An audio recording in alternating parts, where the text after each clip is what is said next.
To my YouTube channel योनिक classes. तो आज हम देखेंगे आपका जो फिजिकल एजुकेशन है क्लास 11th का, उसका चैप्टर नंबर 6 देखना है हमें, जिसका नाम क्या है, शारीरिक क्रियाएं तथा नेतृत्व परीक्षण। तो शारीरिक क्रियाओं के बारे में हमें पढ़ना है, प्लस में हमें क्या पढ़ना है, नेतृत्व परीक्षण, यानी कि जो हम एक तरीके से लीडरशिप करते हैं, यानी कि हम अपने टीम के कप्तान बनते हैं। जैसे कि आप सभी ने देख रखा है, क्रिकेट गेम्स देखे होंगे आपने, फिर कोई भी गेम्स देखे होंगे, उनमें आपने देखा होगा कि एक कैप्टन होता है पूरी एक टीम का, जो कि उसको अच्छे से मैनेज करके रखता है कि कहाँ पे हमें क्या चीज़ करनी है। उनका पूरा एक मैप टाइप होता है, जिससे वो पूरा डिसाइड करते हैं कि यहाँ पे हमें ऐसे कदम उठाना है, फिर वहाँ पे ऐसे करना है ना, होता है ना। तो उसी के बारे में हमें पढ़ना है कि वो जो है वो किस तरीके से विकसित हो सकता है, और बहुत सारी चीज़ें ऐसे। तो फटाफट से चैप्टर को स्टार्ट करते हैं ताकि ज़्यादा हमारा टाइम वेस्ट ना हो। एंड देन स्टार्ट करते ही हमारा फर्स्ट जो टॉपिक है वो आ जाता है शारीरिक गतिविधियाँ। शारीरिक गतिविधियाँ का मतलब होता है फिजिकल एक्टिविटीज़, ठीक है। तो ये क्या होती हैं, इनकी आपसे डेफिनेशन पूछी जा सकती है आपके क्वेश्चन पेपर में 1 नंबर की, उससे ज़्यादा नहीं, ठीक है। तो क्या है, शरीर द्वारा की जाने वाली वे सभी गतिविधियां जिनमें ऊर्जा की खपत होती है, शारीरिक गतिविधियां कहलाती हैं। यानी कि जो हमारा शरीर है उसके द्वारा जो भी एक्टिविटीज़, जो भी क्रियाएं की जाती हैं, जिसमें कि हमारी ऊर्जा यानी कि हमारी जो एनर्जी है वो खपती है, यानी कि वो थोड़ी सी मतलब उसका थोड़ा सा जो अमाउंट है वो घट जाता है, यानी कि वो एक तरीके से वहाँ पर यूज़ हो रही है, ठीक है। तो उसको हम कहते हैं शारीरिक गतिविधियाँ। और इसके एग्जाम्पल्स क्या होंगे, जैसे कि खेल कूद करना, एक्सरसाइज करना, ठीक है। घर के दैनिक कार्य हो सकते हैं, सक्रिय परिवहन चलाते हैं हम। उस टाइम पे भी हमने देख रखा है कि जब हम कार वगैरह जब चलाते हैं तो उसमें भी हमारी बॉडी में थोड़ा थोड़ा पेन होता है ना, बिकॉज वहाँ पे हमारी जो एनर्जी है उसका यूज़ हो रहा है, ठीक है। एंड देन सेकेंड है मनोरंजन जो गतिविधियाँ होती हैं, यानी कि जो भी हम अपने मनोरंजन के लिए करते हैं। उसमें डांसिंग आ सकता है, सिंगिंग आ सकता है। सिंगिंग में तो फिर भी हम अपने गले का ही यूज़ करते हैं, बाकी कुछ ऐसे बॉडी पार्ट का यूज़ नहीं होता है। बट कोई भी खेल खेलना, ठीक है, उससे रिलेटेड। उसके बाद अब आई थिंक आपको क्लियर हो गया होगा। एंड देन आपको ये है कि जो शारीरिक गतिविधियां हैं आपकी, वो हमारे लिए क्यों महत्वपूर्ण होती हैं, क्यों आवश्यक होती हैं। तो देखो, फर्स्ट इसका जो पॉइंट बनता है ना, वो सबसे बेस्ट ये होगा कि ये जो है ये हमारे शरीर को स्वस्थ बनाती है, यानी कि स्वस्थ रखती है, यानी कि जो भी बीमारियां होती है उनसे हमारा बचाव करती है, यानी कि उनकी रोकथाम करती है और उनसे शिकार होने से हमें बचाती हैं। तो इसके साथ बहुत सी बीमारियां, जैसे कि उच्च रक्तचाप यानी कि हाई ब्लड प्रेशर जो होता है, उसको नियमित कर देती हैं शारीरिक गतिविधियां। कैंसर हो गया, डायबिटीज़ हो गया, मोटापा हो गया। एक्चुअली जो मोटापा होता है उसके लिए बहुत से लोग एक्सरसाइज करते हैं, ताकि वर्कआउट करते हैं, ताकि उनका जो वेट लॉस है वो अच्छे से हो जाए, ठीक है। और जो एक्सरसाइज नहीं करते, ओनली डाइट फूड खाते हैं एंड देन रेस्ट करते हैं, उनका जो मोटापा है वो घटेगा, लेकिन उनके अंदर, उनके शरीर के अंदर वो चमक नहीं आएगी जो कि एक एक्सरसाइज करने के बाद आती है, ठीक है। जो कैलोरीज होते हैं उनको बर्न करते हैं, और जितनी भी बीमारियां हैं उनकी रोकथाम करने में बहुत ही ज़्यादा हेल्पफुल होती है, यानी कि बहुत मदद करती है। और आई एम रियली सॉरी, पीछे से थोड़ा सा बैकग्राउंड जो है वो वॉइस थोड़ी सी थोड़ी ख़राब सी आ रही है, तो उसे थोड़ा सा मैनेज करना, ठीक है। उसके बाद नेक्स्ट है नेतृत्व यानी कि लीडरशिप। हमारी लीडरशिप क्या होती है, तो आप सभी ने देख रखा है, कोई भी गेम होता है उसमें एक टीम होती है, एंड देन उसका जो मॉनिटर होता है, यानी कि उसका जो कैप्टन होता है, उसी को हम बोलते हैं कि वो लीडरशिप कर रहा है। वहाँ पे अपनी पूरी टीम को एक साथ जोड़कर रखने का कार्य कौन करता है, एक लीडरशिप करता है, यानी कि एक लीडरशिप कर रहा है, यानी कि एक नेता कर रहा है, ठीक है। तो मॉनिटरगिरी के अनुसार जो माउंट गोमरी जो है, माउंट गोमरी के अनुसार क्या है, किसी विशिष्ट उद्देश्य के लिए व्यक्तियों को इकट्ठा करने को अच्छा तथा योग्य ही नेतृत्व कहलाता है। यानी कि अगर हम कोई भी ऐसा विशेष कार्य कर रहे हैं, विशिष्ट कार्य कर रहे हैं, जिस उद्देश्य से हम व्यक्तियों को इकट्ठा करते हैं, उनके साथ तालमेल बिठाते हैं, उनकी योग्यता को देखते हैं, उनकी इच्छा को देखते हैं, मतलब पूरा उनको ऑब्जर्व करते हैं, एनालाइज करते हैं, एंड देन उन पर वर्क करते हैं। यानी कि एक जो कैप्टन होता है वो अपनी टीम पर वर्क करता है। अगर उसमें से कोई एक खिलाड़ी, उसकी टीम में से कोई भी एक खिलाड़ी जो है वो थोड़ा सा वीक है बाकियों के मुकाबले, तो वो उसको अच्छे से बहुत सारी ऐसी गाइडलाइंस देगा जिससे कि उसके अंदर कुछ इम्प्रूवमेंट आए, ठीक है। तो उसी को कहते हैं लीडरशिप यानी कि नेतृत्व। नेक्स्ट है आपका एक नेता की भूमिका। तो एक जो नेता है उसकी क्या भूमिका होती है, रोल ऑफ अ लीडर। तो नेता की क्या भूमिका होती है, देखते हैं यहाँ से। एक नेता वह है जो अग्रसर रहता हो, स्वीकार योग्य सुझाव देता हो, उपयुक्त मार्ग दिखाता हो, दूसरों के लिए एक रोल मॉडल का कार्य करता हो। ठीक है, जो एक नेता होता है ना, उसकी भूमिका क्या होती है, यानी कि एक जो हमारा कैप्टन है टीम का, उसकी भूमिका क्या होती है, वो सभी को एक अच्छा मार्ग दिखाए, यानी कि जो भी मार्ग उनके लिए अच्छा है, उपयुक्त है, वो उनको दिखाए और अच्छे अच्छे उनको सुझाव दें जिन्हें वो अपना भी सकते हों। ऐसा कुछ बढ़ा चढ़ा के ना दें जो कि उनके लिए मानना जो है थोड़ा मुश्किल हो जाए, और वो उनके लिए क्या करे, एक रोल मॉडल का कार्य जो है वो करे। उसी को हम कहते हैं नेता की भूमिका। एंड नेता की भूमिका के जो पॉइंट्स हैं वो मैं अभी आपको दिखाती हूँ, वही पॉइंट्स आपको अपने जो आंसर हैं उसमें लिख कर आना है। फर्स्ट इम्प्रेशन, हर व्यक्ति की पर्सनैलिटी जो है बहुत आकर्षक होनी चाहिए। ठीक है, तो यहाँ पे लिखा है नेता के जो व्यक्तित्व है, व्यक्ति के रूप में एक बहुत ही महत्व होता है, क्योंकि इससे जो व्यक्ति का प्रथम प्रभाव पड़ता है। जो नेतृत्व है उसमें व्यक्तित्व जो है वो बहुत बड़ा एक रोल निभाता है, बहुत बड़ा रोल प्ले करता है। ठीक है, तो ये होना चाहिए। आप इनमें से कोई भी लिख सकते हैं, ज़रूरी नहीं है कि सभी के सभी ही लिख कर आने हैं, और हो सकता है कि आप अपने माइंड से भी कुछ सोचें, बनाएं एंड वो भी लिख कर आ सकते हैं। ठीक है, सेकेंड आपका बुद्धिमान, यानी कि इंटेलिजेंट होना चाहिए।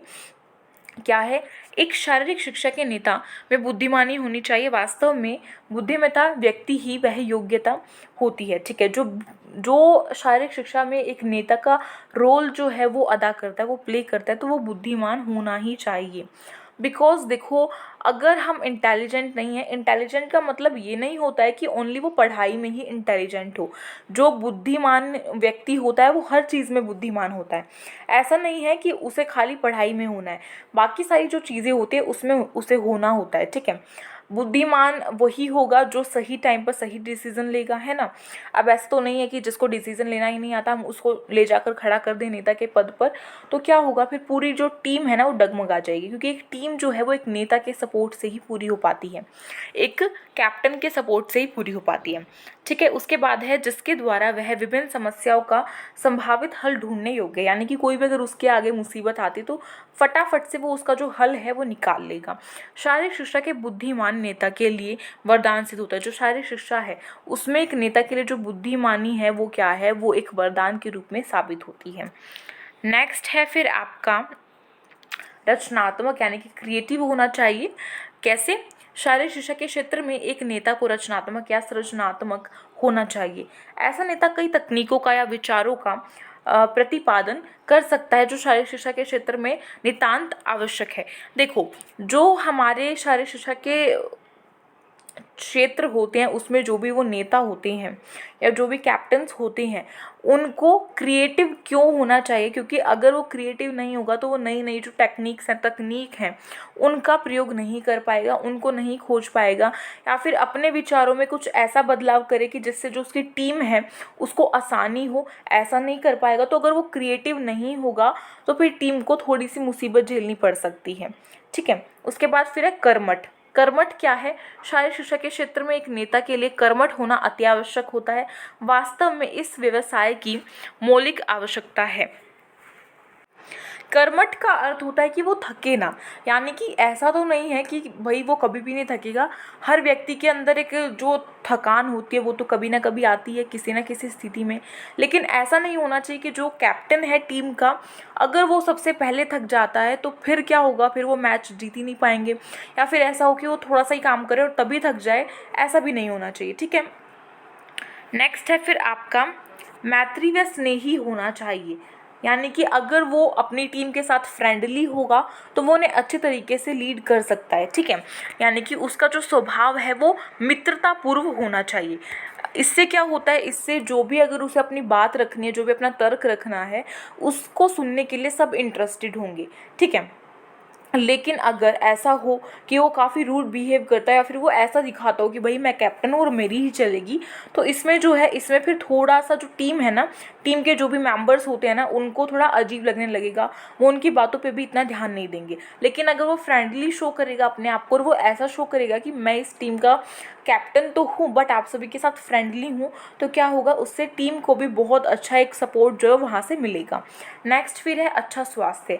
एक जो नेता है उसका स्वास्थ्य अच्छा होना चाहिए। ऐसा नहीं हो कि वो जो है वो बार बार जल्दी जल्दी बीमार हो जाता हो, या फिर वो उस मोटापे से ग्रस्त हो, या फिर उसके पास कोई ऐसी जो बीमारी है वो लग गई हो उसे, जैसे कि डायबिटीज़ हो गया या फिर आपका उच्च रक्तचाप हो गया, ठीक है, इस तरीके की, और जल्दी से वो थकावट जो महसूस ना करें। उसके बाद है शिक्षण में कुशल होना चाहिए। शिक्षण में कुशल होने का मतलब ये नहीं है कि उन्हें वहाँ पर किसी को पढ़ाना है, ऐसा नहीं है, उन्हें पढ़ाना नहीं, लेकिन अपनी पद्धतियों को, अपनी तकनीकों को समझाने का उनके पास एक अच्छा तरीका होना चाहिए। जो भी उनकी तकनीक है, अगर वो दूसरों तक नहीं पहुँचा पा रहे हैं अपने वर्ड्स में, या फिर जो भी उन्होंने सोचा है वो अगर दूसरों को नहीं डिफाइन कर पा रहे हैं, तो फिर जो उसने सोचा है उसका कोई फ़ायदा ही नहीं होगा। इसीलिए ऐसा भी हो जो कि दूसरों को अच्छे से अपनी जो नई तकनीक है उसको समझा सके। फिस्ट है, और फिर है सहानुभूति का स्वभाव। जो एक नेता है उसके अंदर सहानुभूति का स्वभाव भी होना चाहिए, यानी कि सिंपैथी का जो एटीट्यूड है वो भी होना चाहिए। इस प्रकार का स्वभाव दूसरों का मन जीतने तथा उनका समर्थन प्राप्त करने में सहायक होता है। सहानुभूति दिखाना यानी कि अगर किसी से कोई गलती हो गई तो उसे ऐसा ना हो कि उसे वो बहुत डांट फटकार रहा है या फिर उसे ऐसा फील करवा रहा है जिसकी उसने बहुत बड़ी गलती कर दी, नहीं, वो उसको मोटिवेट करे, जिससे कि क्या होता है, जिससे कि जो दूसरा जो व्यक्ति है वो जल्दी से जल्दी क्या होगा, उसकी तरफ आकर्षक होगा, उसे वो अच्छा लगने लगेगा, और जो नेता है वो दूसरों का मन जीतने में क्या होगा, सफल हो जाएगा। नेक्स्ट है फिर नैतिक जो स्तर है। नैतिक स्तर यानी कि जो मोरल उसका स्टैंडर्ड है वो बहुत अच्छा होना चाहिए, यानी कि ऐसा ना हो कि नेता हमारा मक्कार है, झूठ बोलता है, इस तरीके से, ठीक है। तो नेता को दूसरों के साथ व्यवहार में नैतिक मूल्यों का ध्यान रखना चाहिए, जैसे कि सच्चाई, सामान्य व्यवहार तथा अच्छा आचरण। ऐसा ना हो कि वो अपनी टीम के मेंबर्स के साथ पार्शियलिटी कर रहा है, ठीक है, ऐसा भी नहीं होना चाहिए, सभी के साथ समानता का व्यवहार उसे रखना चाहिए। उसके बाद है दृढ़ता, यानी कि उसका एक दृढ़ निश्चय हो। इसका मतलब क्या है कि अगर उसे इस मैच में जीतना है तो जीतना ही है, यानी कि वो ऐसा ना सोचे कि हम जीते या ना जीते चल जाएगा, ऐसा ना हो, उसका एक दृढ़ निश्चय हो कि हमें ये कर कर ही दिखाना है। और जब एक दृढ़ निश्चय होता है तभी हम कुछ कर दिखा सकते हैं, ठीक है। उसके बाद है उच्चगामक क्षमता। उच्चगामक क्षमता का क्या अर्थ है, शायद शिक्षा के नेता में उच्चगामक पृष्ठ होनी चाहिए। इस उद्देश्य के लिए उसे शारीरिक पुष्टि के सभी अंगों, जैसे कि यानी कि उसका स्वांगिक जो विकास है वो उसके अंदर होना चाहिए, जैसे कि लचक भी होनी चाहिए, उसके अंदर शक्ति भी होनी चाहिए, ठीक है, गति होनी चाहिए, और तालमेल संबंधी योग्यताएं जो भी होती हैं वो भी उसके अंदर होनी चाहिए। फिर है दूसरे व्यक्तियों के लिए आदर, यानी कि एक तरीके से दूसरे व्यक्तियों के लिए क्या हो, वो दूसरे व्यक्तियों का सम्मान करता हो, सभी को सम्मान देता हो। ऐसा ना हो कि वो इस तरीके से सभी को फील करवाए कि मैं कैप्टन हूँ और मैं किसी का सम्मान नहीं करूँगा, ठीक है, तो ये भी होना चाहिए। फिर है सामाजिक, यानी कि वो सामाजिक भी होना चाहिए, यानी कि समाज को देखता हुआ भी वो चले, जैसे कि शारीरिक शिक्षा के क्षेत्र में कार्यरत नेता को सामाजिक होना आवश्यक है। इसमें उनके सामाजिक गुण जैसे कि भाईचारा, सहानुभूति, सहयोग, सहनशीलता, सहायता, धैर्यता, ये सभी जो है, ईमानदारी जो है, समावेश, यानी कि सब कुछ उसके अंदर मिला हुआ हो, इस सभी चीज़ों का समावेशन हो, यानी कि उसके अंदर भाईचारे का गुण भी होना चाहिए, ठीक है, मित्रता का भी होना चाहिए, सहनशीलता भी होनी चाहिए उसके अंदर, साथ ही साथ वो दूसरों की जो सहायता है वो भी करे, और धैर्यता यानी कि पेशेंस रखे, ठीक है। उसके बाद नेक्स्ट है आपका तर्कशील एवं निर्णय करने वाला। तर्कशील एवं निर्णय करने वाले का अर्थ क्या होता है, तर्कशील यानी कि उसके मन में जो बातें आ रही हैं, जो उसने विचार किया है या फिर जो भी उसने तकनीक निकाली है, नहीं, उसको वो तर्क दे सके, यानी कि अगर कोई आगे से बात रख रहा है आगे उसके, ठीक है, तो वो उस पर तर्क कर सके, वो भी होना चाहिए, और निर्णय भी ले सके वो, क्योंकि काफ़ी सारे ऐसे जो निर्णय होते हैं वो हमें एकदम से लेने होते हैं, तो उसके पास ऐसी शक्ति होनी चाहिए कि वो निर्णय ले सके, और निर्णय भी वो सही ले, ऐसा ना हो कि वो गलत निर्णय ले ले हड़बड़ाहट में, ठीक है। उसके बाद है जो नैतिकता एवं वफादारी, है तो हमने पढ़ा, ये नैतिकता होनी चाहिए उसके अंदर, और वफादारी भी होनी चाहिए। नेक्स्ट फिर है जो शारीरिक शिक्षा है हमारी, उसके द्वारा नैतिकता में कैसे विकास जो है वो हो सकता है, तो इसको देखेंगे किस तरीके से होगा। देखो, जो विद्यार्थी है उनकी क्षमता के अनुसार टीम का कप्तान बना सकते हैं हम, ठीक है, अगर हम कोई भी मैच खिलवा रहे हैं अपने स्कूल में, और जो हमारा फिजिकल एजुकेशन का टीचर है जिसको हम पीटीआई बोलते हैं, ठीक है, जो पीटी वाला टीचर होता है, वो क्या करे, वो कहे कि 11-12 बच्चे हैं और उनमें से कोई एक बच्चे को चुन ले और सारी क्षमताएं उसके अंदर हों, यानी कि उसकी क्षमता के अनुसार उसको उस टीम का कप्तान बना दे। जब हम किसी को कप्तान बनाते तो हमें उसके अंदर की जो क्षमताएं हैं उसके अनुसार उसे बनाना चाहिए, ठीक है।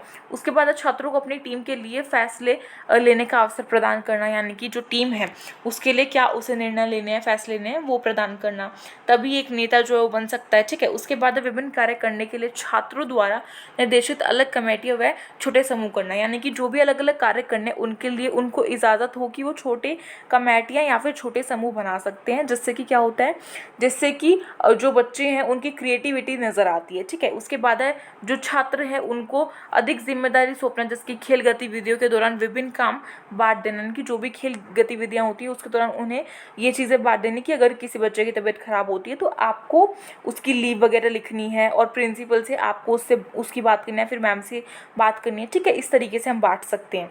उसके बाद है उनमें कौशल विकसित करने के लिए अवसर प्रदान करना, यानी कि अगर हमें उनके अंदर कौशल विकसित करना है नेतृत्व का, तो हमें उनको अवसर जो है वो प्रदान करने ही होंगे। नेक्स्ट आता है आपका, यहाँ से स्टार्ट होता है मेन आपका चैप्टर जो है वो क्या है, साहसिक खेलों का अर्थ। देखो जो साहसिक खेल है ना आपके, उससे आपका एक क्वेश्चन जरूर आएगा, चाहे वो 1 नंबर में आए चाहे फिर वो 2 नंबर में आए। और साहसिक खेलों की जो डेफिनेशन है वो आई थिंक 1 नंबर से ही आएगी, ठीक है। ये क्या होती है, ऐसे खेल जिनमें अत्यधिक रोमांच, जोश, मनोरंजन या फिर जोखिम भरे काम जो होते हैं वो स्वयं के विरुद्ध अधिक प्रतिस्पर्धा करनी पड़ती है। देखो ये साहसिक खेल क्या होते हैं, ये आउटडोर खेल होते हैं, आउटडोर गेम्स होते हैं, यानी कि हम बाहर गए हैं, जैसे कि अपने घर से बाहर, आउटडोर मीन्स बाहर, ठीक है। तो हम कहीं प्रकृति के पास गए हैं और वहाँ पर जाकर हम अपने आप से प्रतिस्पर्धा करते हैं, यानी कि कंपटीशन करते हैं, उसको हम कहते हैं साहसिक खेल, यानी कि उससे हमारा साहस जो है वो दिखता है हमें। ऐसे खेलों का एग्जाम्पल लूँ तो एग्जाम्पल्स क्या होंगे, जैसे कि माउंटेन क्लाइंबिंग होता है, ठीक है, और ट्रैकिंग होता है, आपका पैराग्लाइडिंग होता है, सफरिंग होता है। ये काफ़ी सारे जो खेल हैं ये हम अकेले खेलते हैं या फिर एक टीम के साथ खेलते हैं, ठीक है। जैसे कि जो राफ्टिंग है वो टीम के साथ करनी चाहिए, ट्रैकिंग भी टीम के साथ करनी चाहिए, ठीक है। इससे क्या होता है, हमारा जो जुड़ाव है वो प्रकृति के साथ होता है, साथ ही साथ हम अपने आप से जो प्रतिस्पर्धा यानी कि जो कंपटीशन है वो करते हैं, और हमें पता चलता है कि हमारे अंदर क्या क्या चीज़ें हैं। लक्ष्य क्या है इसका, ये खेल क्यों बनाए गए हैं, इसका लक्ष्य क्या है। साहसिक खेलों का मुख्य लक्ष्य है सावधानीपूर्वक सुनियोजित उत्साहवर्धक वातावरण प्रदान करना है, जो प्रत्येक व्यक्ति के लिए सहायक होगा तथा स्वतंत्र और सृजनात्मक अधिगम के लिए उत्तम बुनियाद प्रदान करता है। जो साहसिक खेल होते हैं उनका लक्ष्य क्या होता है कि देखो अगर व्यक्ति बाहर गया है यानी कि अपनी फैमिली से दूर गया है और ट्रैकिंग वगैरह करे, तो वहाँ पे कितनी कठिनाइयों का उसको सामना करना पड़ता है, तो वो भी उसे सावधानीपूर्वक करना पड़ेगा, ठीक है। साथ ही साथ उसे एक प्लानिंग के साथ चलना पड़ेगा। काफ़ी इंटरेस्टिंग तो होता है वैसे, बट इसमें काफ़ी सारे जोखिम भी होते हैं, और साथ ही साथ वो प्रकृति से जुड़ेगा, उसके महत्व को समझेगा, क्रिएटिव जो है वो बनेगा। इसके उद्देश्य क्या हैं, इसके उद्देश्य हैं रोमांच या फिर मनोरंजन गतिविधियों में भाग लेना। सेकेंड है प्रकृति वातावरण से जुड़ाव, आत्म मूल्यांकन यानी कि अपने आप का मूल्यांकन करना कि उसका प्रोग्रेशन कितना है, यानी कि वो कितना उसके अंदर कैपेबिलिटी है कुछ कर दिखाने की। डर से उभारना या फिर आत्मविश्वास, यानी कि उसके अंदर कॉन्फिडेंस हो जाए, अगर वो ये करेगा और वो उसमें सफल होता है तो उसको जब सक्सेस मिल रही है तो हम कॉन्फिडेंट होते हैं ना, ऐसे। या फिर डर से उभारने के लिए भी कर सकते हैं। निर्णय लेने की क्षमता का विकास होता है। अब हम कहीं बाहर गए हैं और प्रकृति के साथ हम जो भी खेल वगैरह कर रहे हैं, जिसकी साहसिक खेलों में जैसे कि ट्रैकिंग होता है, पैराग्लाइडिंग होता है, तो उस टाइम पे हमें एकदम से निर्णय लेने होते हैं। इससे क्या होता है, इससे हमारे अंदर निर्णय लेने की जो क्षमता है वो विकसित होती है। ऊर्जा का उचित उपयोग होता है, तनाव मुक्त होते हैं। जब हम वातावरण में जाते हैं, अच्छे प्रकृति के पास हमारा जब जुड़ाव होता है तो उससे हमारा जो तनाव है, स्ट्रेस है, वो कम होता है। ज्ञानवर्धक होता है ये, ठीक है। इस तरीके से काफ़ी सारे आपको यहाँ पे पॉइंट्स मिल जाएंगे, इन्हें आप लिख सकते हैं अगर आपसे क्वेश्चन पूछा जाए तो। अब बात करते हैं कि साहसिक खेल के प्रकार क्या हैं। तो साहसिक खेलों के प्रकार कुछ इस प्रकार हैं। पहला है पर्वतारोहण, ठीक है, यानी कि जिसपे जो माउंटेन्स वाले जो गेम है ना वो ये होते हैं। सेकंड है पानी के खेल, यानी कि पानी में खेले जाने वाले खेल। थर्ड है हवाई के खेल, यानी कि जो हवा है उसमें खेले जाने वाले खेल। और फिर है सर्द या फिर कालीन के खेल, यानी कि जो सर्दियों वाले खेल होते हैं, यानी कि बर्फ़ पर खेले जाने वाले होते हैं मेनली वो। तो जो पर्वतारोहण है उसमें है कैंपिंग या फिर रॉक क्लाइंबिंग, ट्रैकिंग, पर्वतारोहण एवं बाइकिंग, ठीक है। पानी के खेल कौन से होते हैं? सफरिंग, डोगी से चलाना, या फिर आपका है पाव से स्कीनिंग, ठीक है। और उसके बाद है विंड सफरिंग। इसी तरीके से जब हवाई खेल हैं, हवाई खेलों में क्या होता है? पैराग्लाइडिंग होती है, गर्म हवा का गुब्बारा, जैसे कि आपने देख रखा है, उसके अंदर जो गुब्बारा होता है बड़ा सा, उसके अंदर क्या करते हैं, एक बास्केट रख देते हैं अच्छी मजबूत, जिसमें कि जो व्यक्ति वो बैठता है, और जब उसमें आग जलाई जाती है ऊपर की तरफ, तो क्या होता है, वो फूल कर हवा में उड़ने लगता है। काफ़ी इंटरेस्टिंग होता है, बट उसके लिए काफ़ी सारी हमें ट्रेनिंग की ज़रूरत होती है, ठीक है। काफ़ी सारी उसमें कठिनाइयाँ भी होती हैं। और उसके बाद अगर सर्दियों के गेमों की बात करें तो वो क्या है? बर्फ़ पर चढ़ना, बर्फ़ पर स्कीनिंग होती है, ठीक है, बर्फ़ पर बोटिंग होती है। और एक आपका लास्ट आता है जंगल की सफरी, जो जंगल की सफारी है वो करना, ठीक है। जंगल की सफारी यानी कि जंगल तो बहुत ही खतरनाक होता है, वहाँ पे जाना या फिर जानवरों के ऊपर बैठकर सफारी करनी, तो वो कितना इंटरेस्टिंग होता है सुनने में और सोचने में तो, बट इतना ही वो मुश्किल भी होता है। तो अब है रॉक क्लाइंबिंग। रॉक क्लाइंबिंग क्या होता है? रॉक क्लाइंबिंग एक ऐसा क्रियाकलाप है जिसमें प्रतिभागी को प्रकृति अथवा कृत्रिम चट्टानों पर चढ़ना होता है। रॉक क्लाइंबिंग का में क्या होता है कि जो भी प्रतिभागी, यानी कि जो व्यक्ति है जो इस खेल को कर रहा है, उसमें उसको चट्टानों पर चढ़ना होता है और एक शिखर तक पहुंचना होता है, उसका निर्धारण होता है, और उसके बाद उसको अच्छे से अपने बेस तक लौटना भी होता है। इसमें उसको क्या क्या चीज़ें चाहिए? ये बहुत ही खतरनाक क्रियाकलाप होता है। इसमें उसके पास मानसिक नियंत्रण, फुर्ती, लचीलापन, सहन शक्ति, संतुलन एवं लय जैसी जो कौशल हैं वो उसके अंदर होने चाहिए। कुछ इस तरीके का ये गेम होता है, ठीक है। उसके बाद है ट्रैकिंग। ट्रैकिंग क्या होता है? ट्रैकिंग होता है, ये काफ़ी हम सोचते हैं कि आसान है, बट ये आसान नहीं होता है। यानी कि ये जो है ना, ये चलने वाला गेम होता है। इसमें ना काफ़ी चलना पड़ता है, हमें बहुत दूर दूर तक चलना पड़ता है। तो क्या है, ट्रैक एक लंबी पैदल यात्रा होती है, यानी कि पैदल चलना पड़ता है हमें दूर तक, जो विशेषकर पर्वतों के बीच की जाते हैं, पर्वतों में की जाती है, ठीक है। ट्रैकिंग का अर्थ है आनंद अथवा खेल के उद्देश्य से पहाड़ पर लंबी तथा दुर्गम यात्रा करना। ट्रैकिंग साहसिक खेल, यात्रा अथवा अभियान का एक भाग है। ट्रैकिंग की अवधि कम से कम 1 दिन से लेकर 1 महीने तक की होनी चाहिए, ठीक है। 1 महीने तक या फिर 1 महीने से कम भी हो सकती है, ऐसा कुछ खास नहीं है। लेकिन ये नहीं है कि एक ही दिन में आप आ जाएं। और ये कुछ इस तरीके का होता है, आपने पिक्चर्स मूवीज़ में देख रखा होगा। उसके बाद है रिवर राफ्टिंग जो है वो क्या होता है? रिवर राफ्टिंग जो है आपका कुछ इस तरीके का होता है। आपने देखा है? कभी देखा हो तो प्लीज़ मुझे कमेंट बॉक्स में कमेंट करके बताना। कुछ इस तरीके से लोग करते हैं रिवर्स में, और ये बेसिकली एक टीम में करना चाहिए। अगर टीम में नहीं कर रहे हैं तो फिर इसमें डूबने का खतरा होता है ना। उसके बाद है पर्वतारोहण। पर्वतारोहण क्या होता है आपका? पर्वतारोहण में हमें बहुत दूर दूर तक चढ़ाई करनी होती है, चट्टानों की, पर्वतों की चढ़ाई करनी होती है, बहुत ऊंची चढ़ाई, जैसे कि आपने देख रखा है माउंट एवरेस्ट की चढ़ाई। माउंट एवरेस्ट जो है विश्व का सबसे क्या है, बड़ा पर्वत है, और उस शिखर तक पहुंचना बहुत लोगों के लिए असंभव रहा है, और कुछ एक के लिए क्या है, कुछ एक दो के लिए वो संभव भी हुआ है, ठीक है। तो इस तरीके का होता है और काफ़ी खतरनाक होता है ये भी। इसमें काफ़ी सारी चीज़ों का हमें ध्यान रखना होता है। इसमें इन्होंने बताया है, इसके लिए हमारे पास क्या क्या कौशल होने चाहिए, जैसे कि शारीरिक रूप से स्वस्थ अथवा क्षमतावान होना चाहिए, सहन शक्ति होनी चाहिए, दृढ़ संकल्प होना चाहिए, बर्फीली परिस्थितियों में बर्फ से जो ढकी हुई चोटियाँ होती हैं उस पर चढ़ने उतरने का कौशल आना चाहिए। बर्फ़ में क्या होता है, पैर फिसलते हैं, तो उसके लिए हमने अच्छे अच्छे जूते पहनने चाहिए, मजबूत पहनने चाहिए, ठीक है। और उसका कौशल भी होना चाहिए कि किस तरीके से ऊपर चढ़ना है, क्योंकि फिसल भी सकते हैं। अब है जो साहसिक खेल है उसके दौरान कुछ सुरक्षा और उपाय क्या है। रॉक क्लाइंबिंग के दौरान सुरक्षा के उपाय क्या है? रॉक क्लाइंबिंग क्या होता है, एक ऐसे करके हम जो रस्सी होती है उसको पकड़कर ऊपर चढ़ते हैं, ठीक है। तो इस टाइम पे पर्वतारोहण परीक्षण प्राप्त होना चाहिए, पर्वतारोहण का परीक्षण में प्राप्त होना चाहिए, यानी कि ऊपर चढ़ाई करने का चट्टान पे शरीर पूरी तरीके से अनुकूल रहना चाहिए, ठीक है। फिर है और भौतिक शास्त्र के सिद्धांतों का ध्यान रखना चाहिए, यानी कि जो भी भौतिक जो चीज़ें होती हैं जो हमें पहननी बहुत ही आवश्यक है वो होनी चाहिए। रस्सी, फीते, स्ट्रैप जो हैं, खूंटियाँ जो ये सभी क्या है, इनका निरीक्षण कर लें, यानी कि इनको जांच लें कि क्या ये मजबूत है, ठीक है या नहीं है। उसके बाद है जो शारीरिक व मानसिक दृष्टि है उसका आरोहण के लिए होना चाहिए, यानी कि वो अच्छी होनी चाहिए शारीरिक और मानसिक दृष्टि। उसके बाद है ट्रैकिंग के दौरान क्या उपाय करने चाहिए।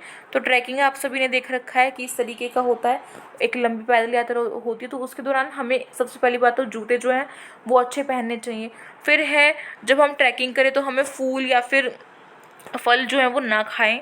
अगर ऐसा करेंगे तो हो सकता है कि किसी पेड़ पौधे में जहरीला हो वो, और उससे हमें काफ़ी संकट जो है वो झेलना पड़ सकता है। उसके बाद है कीटों द्वारा काटे जाने से बचने के लिए पूरी बाजू की शर्ट वगैरह पहनकर जा सकते हैं, ठीक है। और फर्स्ट एड बॉक्स लेकर जाएं जो दवाइयों का डिब्बा होता है।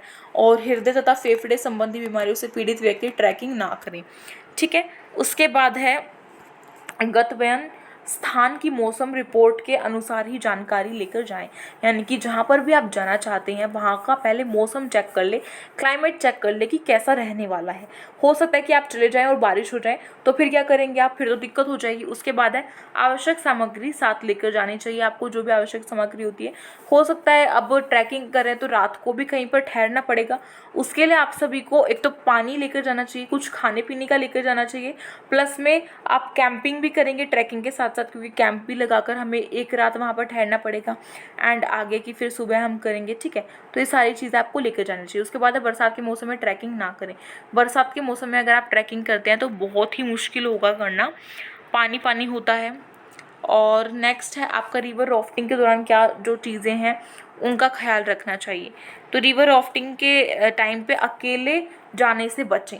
सेकंड थिंग, तैरना आपको आना चाहिए। थर्ड क्या है, जीवन रक्षक जैकेट और हेलमेट जो है वो पहन कर जाएँ। सभी उपकरणों की जांच कर लें। उसके बाद रिवर राफ्टिंग हमेशा दिन के उजाले में ही करनी चाहिए। ऐसा ना हो कि अगर आप रिवर राफ्टिंग कर रहे हैं तो वो आप रात को जाकर कर रहे हैं, नहीं, दिन में ही करनी चाहिए। उसके बाद है पर्वतारोहण के लिए सुरक्षा के उपाय। तो ये क्या है, इसमें है देखो आपको बहुत लंबी ऊपर पर्वतों की चढ़ाई करनी होती है इसमें, ठीक है, और काफ़ी टाइम लगता है उसे करने के लिए, तो पानी की कमी हो सकती है। उसके लिए आप अपने आप को अच्छे से हाइड्रेट करके रखें। तो यहाँ पे लिखा है फर्स्ट आपका पानी की कमी हो जाने ऊंचे पर्वतों पर घटित होने वाली सामान्य घटना, इसीलिए बार बार पानी पिएं, बार बार पानी पीना चाहिए आपको। सेकंड है पर्वतारोहण हेतु जाने से पूर्व यह सुनिश्चित कर लें कि आपका स्वास्थ्य बिल्कुल ठीक अथवा वास्तव में आप पूर्णतः शारीरिक रूप से पुष्ट हैं या नहीं है। यानी कि अगर आप पर्वतारोहण करने के लिए जा रहे हैं तो आपको ये जांचना बहुत ज़रूरी है, यानी कि अपना मेडिकल चेकअप करवाना बहुत ज़रूरी है कि आपका जो शरीर है वो स्वस्थ है या नहीं है, ठीक है। उसके बाद अपने आसपास के स्थान का ध्यान रखें। और आप इसमें एक और चीज़ें बात ऐड कर सकते हैं कि जो आपका ये माउंटिंग होता है इसमें काफ़ी सारी चीज़ें, जैसे कि अब देख सकते हैं कि बर्फीली जो चट्टानें हैं वो भी होती हैं।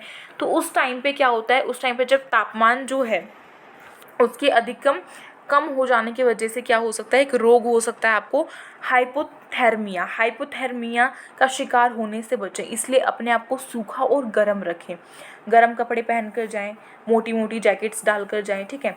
और उसके बाद काफ़ी सारी चीज़ें यहाँ पे हमें नीचे दी हुई है, उन्हें आप रीड कर सकते हैं। बाकी एक चीज़ आप सभी में कॉमन है जो आप लिख सकते हैं कि अपनी दवाइयों का जो डिब्बा होता है, बॉक्स होता है, फर्स्ट एड बॉक्स होता है, उसको लेकर जाएँ, ठीक है।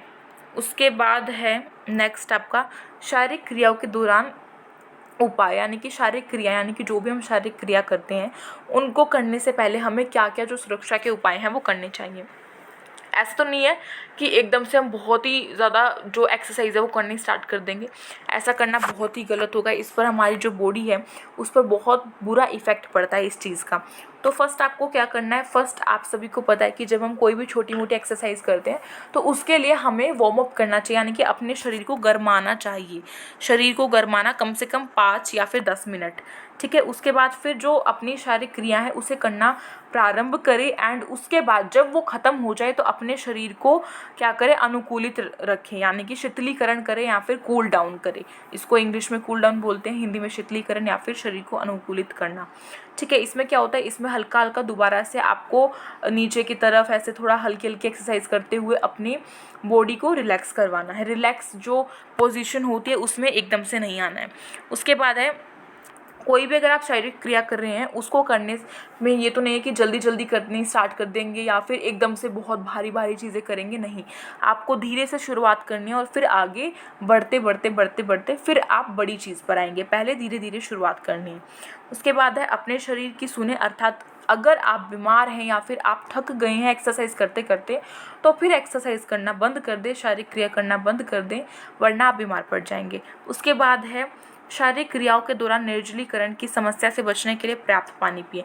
निर्जलीकरण यानी कि जो सूखापन हो जाता है उससे बचने के लिए अपने आप को हाइड्रेट रखें, पानी पिएं। उसके बाद है, अपनी शारीरिक क्रिया के अनुसार क्या करें, जो कपड़े और जूते हैं उनका चुनाव करें। ऐसा नहीं है कि हम कुछ भी पहन कर रहे हैं, यानी कि घर में तो हम कर सकते हैं लेकिन अगर हम कहीं बाहर जा रहे हैं तो उसके लिए हमें एक फुल जो ड्रेसअप होता है वो करना पड़ता ही है।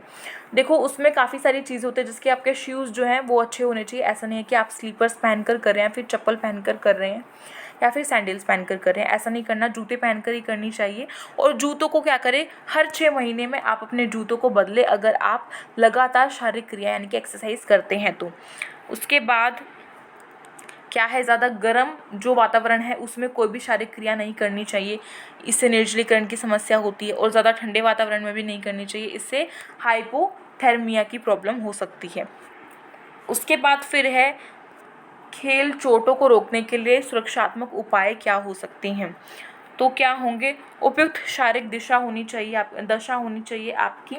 इसमें क्या है, में होने से किसी भी खेल या परीक्षण में भाग लेने से पहले आपको उस खेल के लिए उपयुक्त शारीरिक दशा के स्तर में आना होगा, अर्थात आपको शारीरिक पुष्टि का स्तर होना चाहिए, यानी कि आपका जो शारीरिक पुष्टि का स्तर है वो बिल्कुल अच्छा होना चाहिए। ऐसा नहीं हो कि आपके जो शारीरिक जो पुष्टि है उसमें गिरावट हो, या फिर ऐसा ना हो कि आपके अंदर किसी चीज़ की कमी है, जैसे शक्ति की, एनर्जी की या फिर लचक की। अगर ऐसा होता है तो जो भी आप अपने क्या कर रहे हैं, जो भी आप चोट लग सकती है आपको, उससे आपका बचाव होगा अगर ऐसा नहीं होता है तो।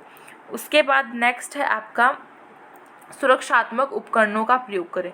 सुरक्षात्मक उपकरणों यानी कि जो भी आप एक्सरसाइज कर रहे हैं या फिर जो भी आप कोई भी शारीरिक क्रिया कर रहे हैं उसमें अगर चोट लग सकती है तो उससे बचाव के लिए क्या करें, जो उपकरण होते हैं यानी कि जो भी मशीन्स पे हम एक्सरसाइज कर रहे हैं उनका सही, जो मशीन्स हैं उन्हीं का प्रयोग करें। ऐसा ना हो कि जो गलत है उनका आप कर रहे हैं या फिर जो ख़राब हो गई है उनका कर रहे हैं, उससे आपको क्या होगा, चोट लग सकती है। साथ ही साथ आपको वो जो एक्सरसाइज है वो करते वक्त सारी चीज़ें अपने अच्छे से पहननी चाहिए, जैसे कि अगर आपको उस जो मशीन है अगर उसमें जो भी चीज़ें यूज़फुल होती हैं, जैसे कि दस्ताने पहनो, ठीक है, और हेलमेट पहनो, वो मशीन्स के ऊपर डिपेंड करता है।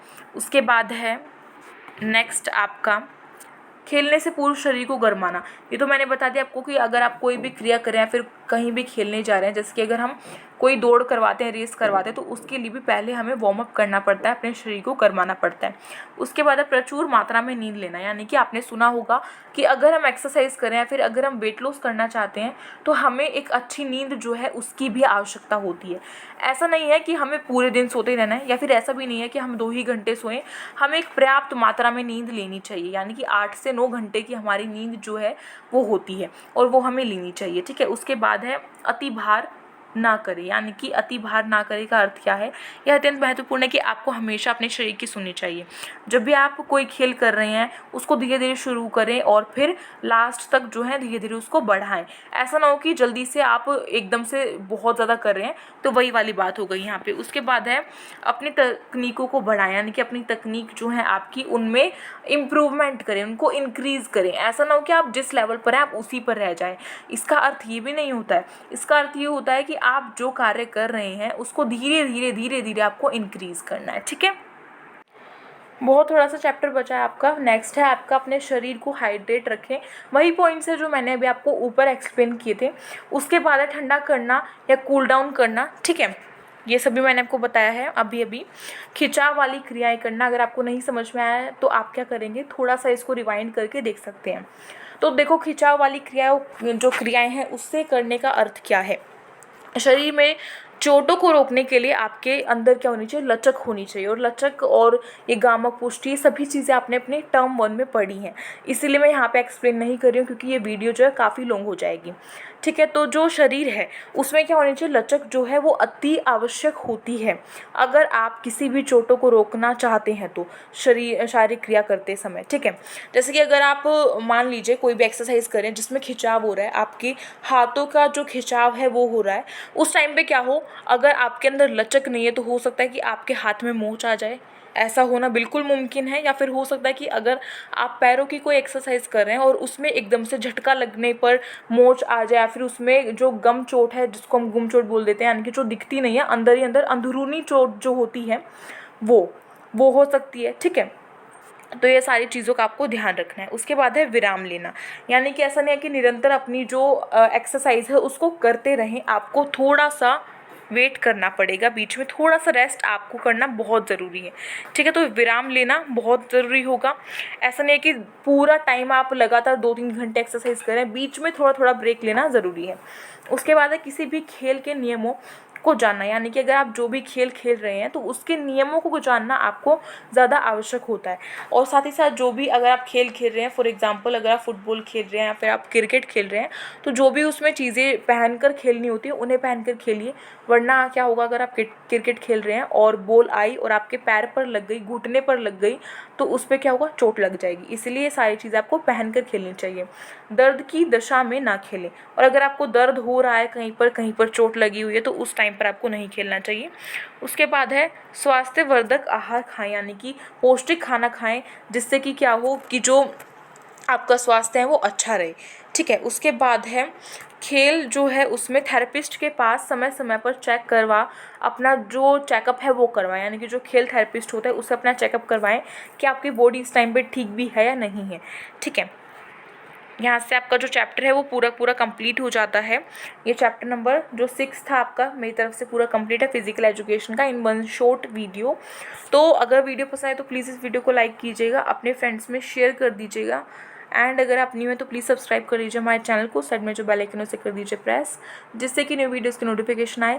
एंड आपको बता दूँ कि क्लास 11th के लिए हमारे चैनल पर home science, political science, physical education, Hindi, ये सभी जो सब्जेक्ट्स हैं कराए जाते हैं। और अगर आपको किसी और सब्जेक्ट की नीड है तो भी आप मुझे कमेंट बॉक्स में कमेंट करके बता सकते हैं। मिलते हैं एक न्यू वीडियो के साथ। Thank you so much for watching this video.